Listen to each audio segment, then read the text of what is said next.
집안일 때문에 돈을 빌린 거여가지고 어머니가 좀 많이 아프셨어요. 결국에 어머니가 돌아가셨거든요.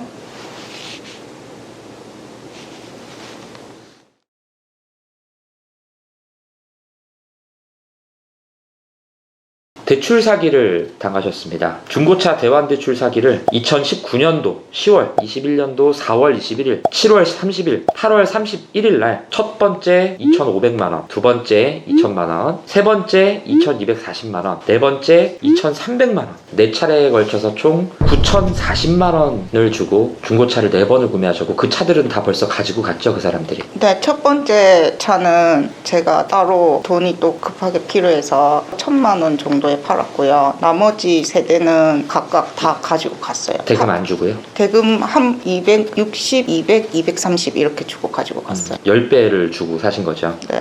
저와는 별개로 그 업체에서 우리 피해자분한테 접근을 해서 합의를 했습니다. 합의한 날짜는 2022년 10월 12일. 제가 이 업체를 8월 달에 폐업을 시켰기 때문에 피해 대금이 많은 사람들한테 접근을 해가지고 먼저 지금 다 합의를 본 상황인 것 같습니다. 원금만 9,040만 원을 주고 사기 피해를 당하셨는데 500만 원에 합의를 하셨어요.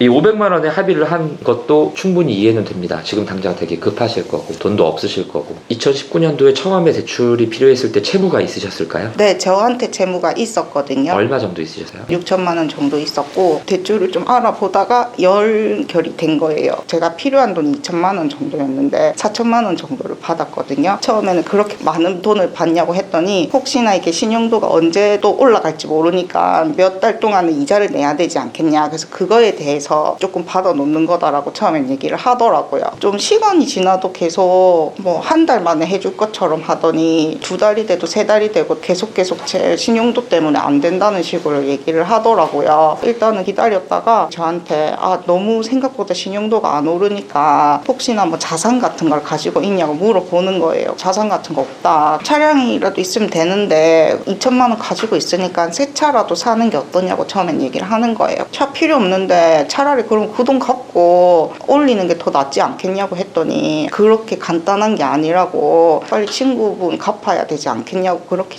계속 얘기를 하는 거예요. 한 달도 안 돼서 어떻게 됐냐 계속 초반엔 얘기 좀 하니까 도저히 안 오른다고 이럴 때는 어쩔 수 없이 중고차 하나를 사서 그렇게 해서 자산권을 잡아서 신용도를 올려서 친구를 처음에는 빨리 빼주자 알겠다고 하고 나서는 이상한 거예요. 저녁에 안 하겠다고 문자를 남겼더니 밤늦게 전화가 오는 거예요. 제대로 대출을 받는 거지는 않지만 이렇게라도 할 수 있는 게 다행이라는 식으로 얘기하면서 차 하겠다고 한 지 하루 만에 바로 가지고 오더라고요. 처음에는 한 달만 가지고 있으라고 했었어요. 그래서 2,500만 원을 처음에 드린 거예요? 네, 조금만 가지고 있으라고 2019년 12월 달쯤에 좀 이상하다 싶어가지고 일단 그 차는 제가 알아서 팔았거든요. 얼마에? 1,160만 원에 2,500에 사셔가지고 1,160 판매했습니다. 네. 집안일 때문에 돈을 빌린 거여가지고 어머니가 좀 많이 아프셨어요. 결국에 어머니가 돌아가셨거든요.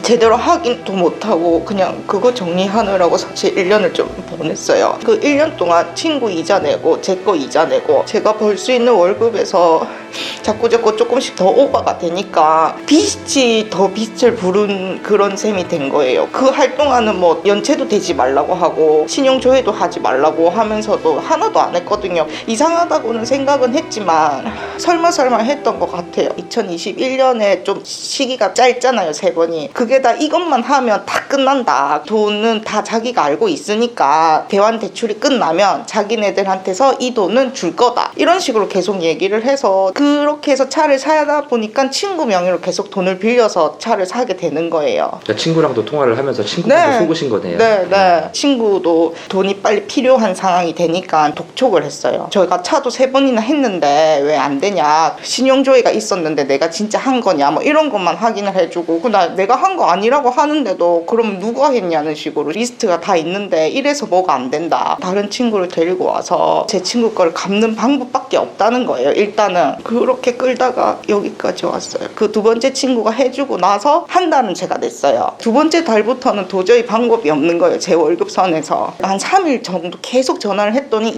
이렇게 하면 안 되는데 이 돈 받고 정리될 게 안 되는 게 하면서 방법이 없다고 이거를 보내준 거였어요. 합의서를. 그러면 이 김라는 사람한테 4번을 당한 거예요? 그 사람하고 계속 연락을 하고 있었어요. 첫 번째 대출해주신 친구분이 월 불입금이 그게 얼마 네. 정도 나오셨었어요? 280 이렇게 나왔었어요. 그걸 지금 1년 넘게 계속 내시고 계셨는데 감당이 되셨나요? 사실 감당은 안 됐어요. 처음에는 2천만 원이 필요해서 4천만 원을 친구 명의로 대출을 받아가지고 2천만 원을 쓰시게 되고, 그래서 그 2천만 원이 필요해가지고 지금까지 2년이 지나면서 대출이 1억 5천으로 늘었고, 2년 반 동안 내신 이자만 해도 제가 추론하기로는 약 한 5천 정도 이자 내셨을 텐데, 그러면 지금 한 2억 정도 되는 거죠. 중고차 대환대출로 저금리 대환대출을 해준다는 것 자체가 절대로 사기입니다. 있는 상품이 아니에요. 250만 원짜리 차를 2천만 원, 2,300만 원에 팔기 위해서 만들어낸 사기 수법 거짓말입니다. 거기에 당하신 거예요. 4번이나 당하셨기 때문에 피해 금액은 계속해서 눈덩이처럼 불어나고 대출은 계속 올라가는데, 월 불입금이 필요하다 보니까 합의서를 보내주고 500만 원을 주겠다. 1억 넘게 나갈 걸 본인이 뻔히 아니까 500만 원에 벌써 합의를 본 거예요.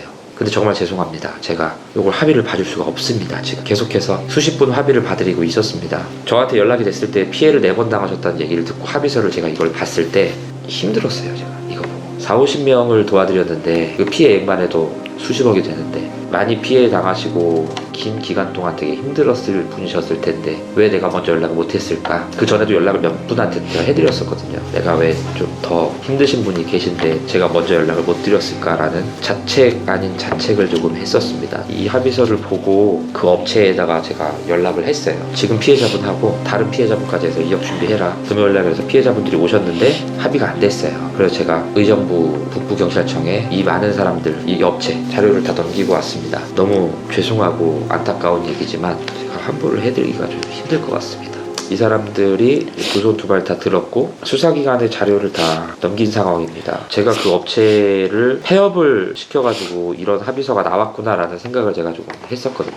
제일 큰 피해를 받으신 피해자분이시기 때문에 우리 피해자만큼은 어떻게 조금 도와드릴 수 있는 방법이 없을까 하다가 제가 어제 그 라이브 방송에서 이제 시청자분들한테 말씀을 한번 드려봤어요. 4년 동안 자동차 관련해서 많은 분들을 도와드리고 있었는데 단 한 번도 후원을 받아본 적이 없다. 근데 우리 피해자분한테 제가 후원을 한번 해보면 어떨까요? 라고 제가 라이브 방송에서 많은 분들한테 말씀을 드려본 적이 있습니다. 왜냐면은 저하고 오늘 이 피해 상담을 받기로 약속이 돼 있는 상황에서 저는 이 합의서를 벌써 받고, 그리고 이 업체는 제가 어제 가서 자료를 다 줬고, 여기는 이제 수사가 들어갈 거고, 제가 환불을 못 받아드려야 되는데 그 많은 분들이 환불 다 받아가셨는데 제일 크게 피해 받으신 분은 환불을 못 받아요. 근데 저는 만나야 되고 너무 안타까워서 제가 해드릴 수 있는 것 중에 한계가 무엇일까 생각을 하다가, 내가 해볼 수 있는 게 한계가 후원이 있겠다 싶어서 이제 조금이라도 큰 금액 아니더라도 우리 피해자분한테 제가 도움을 드릴 수 있을 게 이게 되지 않을까 싶어가지고 어제 한번 시청자분들한테 물어봤습니다.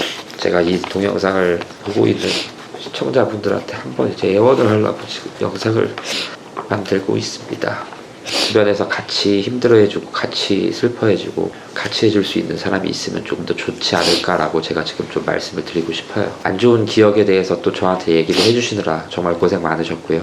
제가 그 많은 피해자분들 다 후원받아서 도와드릴 수는 없습니다. 다만 이 동두천 스마일 업체에서 가장 큰 피해를 당하신 피해자분이시다 보니까 이 후원이라는 게 많은 사람들의 애정과 그리고 돈의 손길이 들어간 거고요. 큰 금액 아니더라도 제가 부금을 한번 해봐가지고 나중에 시간 지났을 때 조금이라도 도움이 될 수 있게 전달을 할 수 있을 때 또 연락을 한번 드리는 걸로 마무리를 지어보겠습니다. 마지막으로 사기 피해를 당하신 당사자분들 중에 그 억울한 2년 넘는 기간 동안 어떻게 살아왔는지, 다른 피해자분들 피해 당하시지 말라고 마지막으로 한 말씀만 부탁드릴게요. 저는 아직 지금도 자책을 하는 게, 내가 똑똑했더라면 조금이라도 이상하다고 생각되는 게 있으면 진짜 이상한 게 맞는 것 같아요. 제가 무슨 말을 어떻게 해야 될지 모르겠어. 근데 진짜 사실 먼저 연락 안 해주시고 하셨으면 저는 긴가민가 하면서도 계속 끌려갔을 수도 있어요. 계속 환부를 떠나서 이렇게라도 확실히 더 이상 더 안 끌려갈 수 있게 해주셔서 감사하고요. 그냥 진짜 더 많은 사람들이 안 생겼으면 좋겠어요.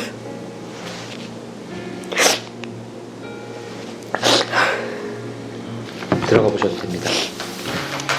제가 추후로 또 연락드릴게요. 이 동영상 조금 있으면 또 올라올 거예요. 들어가세요. 네. 항상 좋은 일 많이 생길 거예요. 제가 기원할게요. 네, 감사합니다. 들어가세요. 애 거기.